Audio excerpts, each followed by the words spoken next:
It was a typical Friday night, and I found myself home alone for the first time in weeks. My parents were away on a business trip, leaving me with the house to myself for the weekend. At first, I relished the idea of having the place all to myself. No rules, no curfews, just me and my own company. But as the sun dipped below the horizon and darkness settled over the quiet suburban neighborhood, a sense of unease began to creep over me. I tried to shake off the feeling, telling myself it was just my imagination getting the better of me. But as I moved through the empty rooms of the house, I couldn't shake the feeling that I was being watched, that there was someone, or something, lurking in the shadows, just out of sight. I tried to distract myself with a movie, but even the cheerful sound of laughter from the television couldn't drown out the feeling of dread that settled in the pit of my stomach. I kept glancing over my shoulder, half expecting to see someone standing there, watching me with eyes filled with malice. As the night wore on, the house seemed to come alive with strange noises.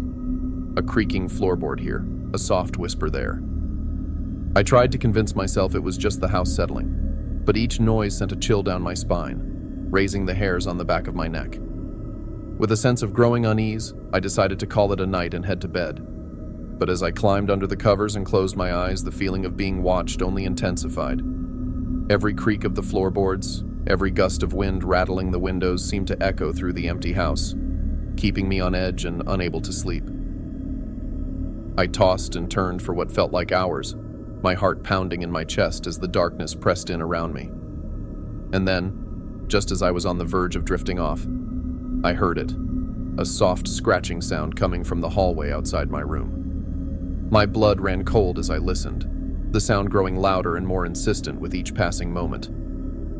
With trembling hands, I reached for my phone, the only source of light in the darkness, and crept out of bed to investigate. As I made my way down the hallway, the scratching grew louder, until it sounded like it was coming from just around the corner. My pulse raced as I rounded the corner, expecting to come face to face with whatever horror awaited me on the other side. But when I turned the corner, there was nothing there. The hallway stretched out before me, empty and silent, the only sound the pounding of my own heart in my ears. I stood there for a moment, frozen in fear, before finally mustering the courage to continue on. I searched every room of the house but found nothing. No sign of an intruder. No explanation for the strange noises that had plagued me all night. With a sense of relief, I returned to my room and crawled back into bed, hoping that the worst was behind me. But as I lay there in the darkness, trying to shake off the feeling of unease that still clung to me like a second skin, I couldn't shake the feeling that something was still out there, lurking in the shadows, waiting for the perfect moment to strike.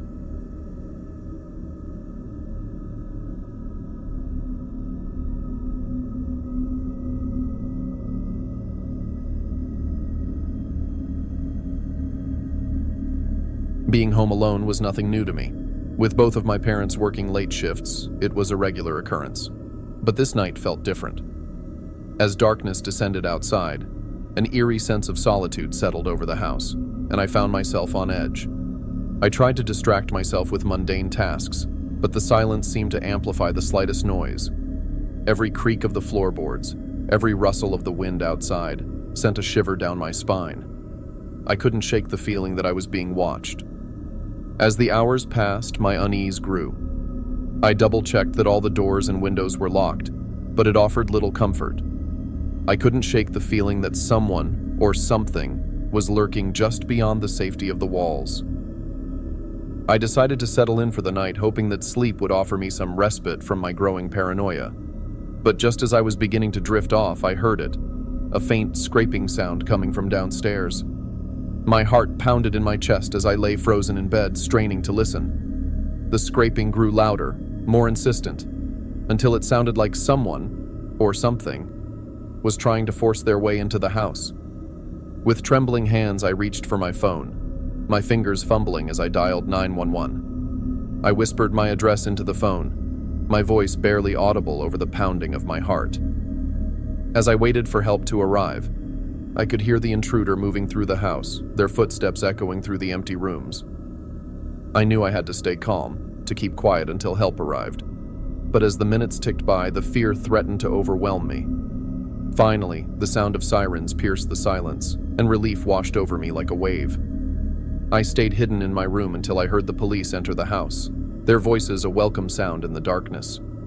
When they found me, huddled in my bed with tears streaming down my face, they assured me that everything was going to be okay. But even as they led the intruder away in handcuffs, I couldn't shake the feeling that the darkness held secrets far more terrifying than I could ever imagine. And as I drifted off to sleep, I knew that I would never feel safe in my own home again.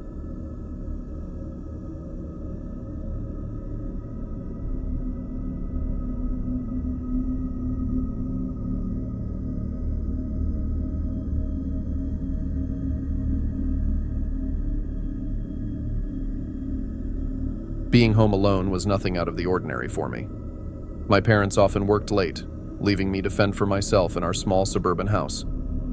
Most nights, I enjoyed the solitude, relishing the freedom to do as I pleased without anyone looking over my shoulder. But on this particular night, that sense of freedom was replaced by an overwhelming feeling of dread. It started innocently enough. I was lounging on the couch, engrossed in a book, when I heard a faint noise coming from the direction of the front door. At first, I brushed it off as nothing more than the wind rattling the windows, but as the noise grew louder, my curiosity turned to concern. I crept over to the window and peered outside, but the street was empty, shrouded in darkness. I strained my ears trying to pinpoint the source of the noise, but it seemed to be coming from inside the house.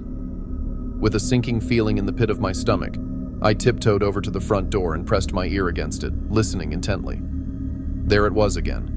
A soft scratching sound, like someone trying to pick the lock. Panic surged through me as I realized what was happening. Someone was trying to break into our house. My heart pounding in my chest, I backed away from the door and fumbled for my phone, my fingers trembling as I dialed 911. As I waited for the operator to pick up, I heard the sound of the lock clicking open, followed by the creak of the door swinging open. My blood ran cold as I realized that I was face to face with the intruder.